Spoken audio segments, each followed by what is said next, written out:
दिन महिलाएं सोमवती अमावस्या के दिन विशेष रूप से पीपल वृक्ष की पूजा करती हैं। यह एक शुभ और धार्मिक परंपरा मानी जाती है।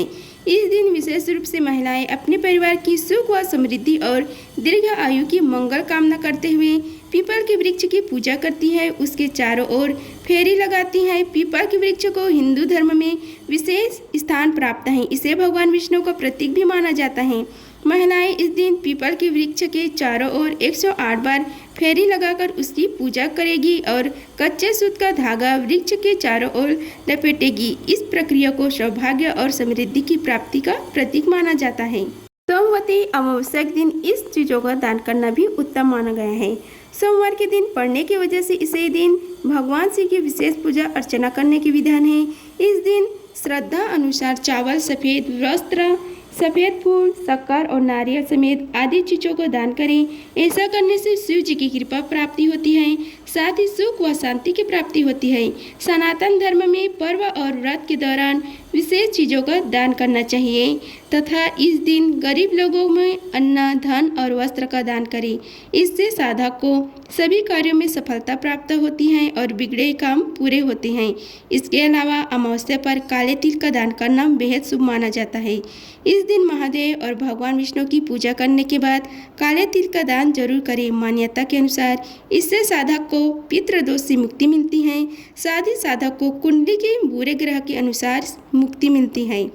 अब हम आप सभी को सोमवती अमावस्या की व्रत कथा का रसपान कराते हैं। आइए रसपान कीजिए कथा का। एक समय की बात है, एक साहूकार था जिसकी एक बेटी और 7 बेटे थे। उनके सभी बेटों को विवाह हो चुका था जब बेटी अविवाहित थी। इस बात से साहूकार और उसकी पत्नी बेहद परेशान थे।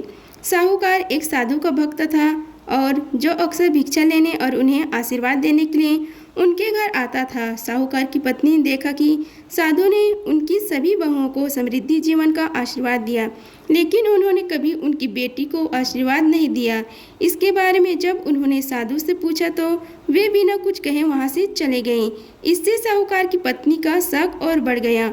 जो कुछ भी हो रहा था उससे चिंतित होकर उन्होंने अपने परिवार के एक पंडित से सलाह ली और अनुरोध किया कि वह उनकी बेटी की कुंडली पढ़े। जब पंडित ने कुंडली पढ़ी तो उसने बताया कि अगर उसकी बेटी का विवाह हुआ तो उसे अपना शेष जीवन विधवा के रूप में बिताना पड़ेगा। हालांकि पंडित ने कहा कि अगर उसकी बेटी द्वीप पर रहने वाली एक विशेष धोबिन से सिंदूर ले और उसके बाद सोमवती अमावस्या को व्रत रखे तो इससे उसका भाग्य बदल सकता है। साहूकार की बेटी अपने एक भाई के साथ समुद्र तट की ओर चल पड़ी और समुद्र पार करने के तरीकों की तलाश करने लगी।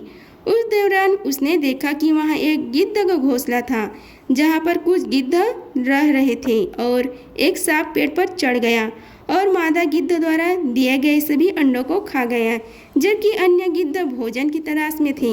सांप के इस नियमित व्यवहार से गिद्ध का परिवार तबाह हो गया था। इसके बाद लड़की ने खतरे को देखा और सांप को मार डाला और गिद्धों को उस परेशानी से मुक्त कर दिया।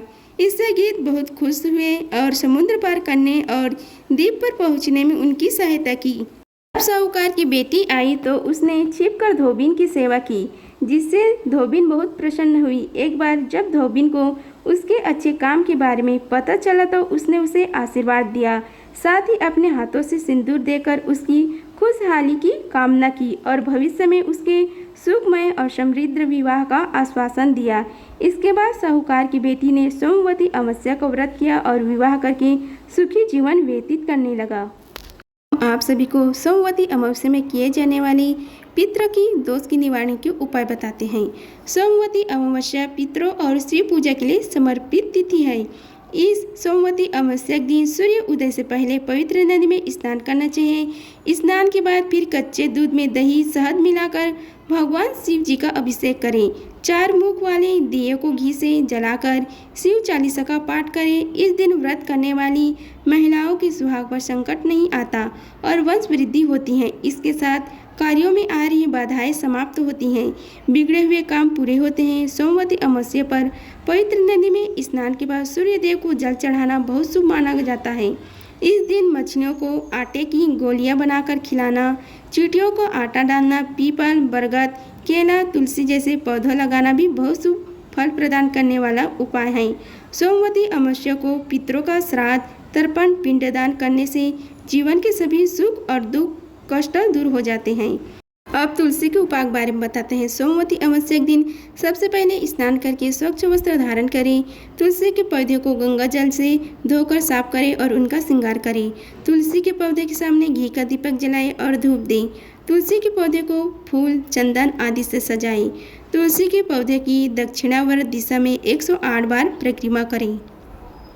इसके अलावा सोमवती अमावस्या के दिन तुलसी का पौधा भी लगा सकते हैं। इस पौधे में धन की देवी माँ लक्ष्मी का वास होता है। अगर आप सभी को हमारी वीडियो अच्छी लगी होगी तो वीडियो को लाइक कीजिए, चैनल को सब्सक्राइब कीजिए और कमेंट बॉक्स में ओम नमः शिवाय लिखिए। धन्यवाद। मिलते हैं अगले वीडियो में, तब तक के लिए हर हर महादेव।